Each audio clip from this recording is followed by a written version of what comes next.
आदर नाही, सन्मान नाही त्या घरात जायचे नाही।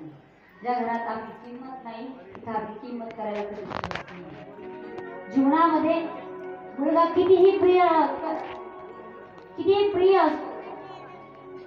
किंवा कितीही त्या ठिकाणी आवडता असू दे, कितीही चांगला असू दे, पण तरीही त्याला डोक्याच्या वर बसवणं योग्य नाही।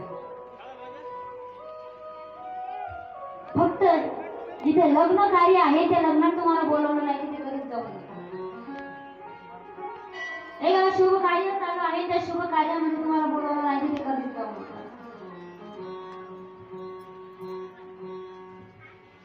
फक्त जायचं असेल तर 3 ठिकाणी न बोलवता जा, न आमंत्रित करता जा। एक म्हणजे गुरुचं घर, दुसरं म्हणजे मित्राचं घर, आणि तिसरं म्हणजे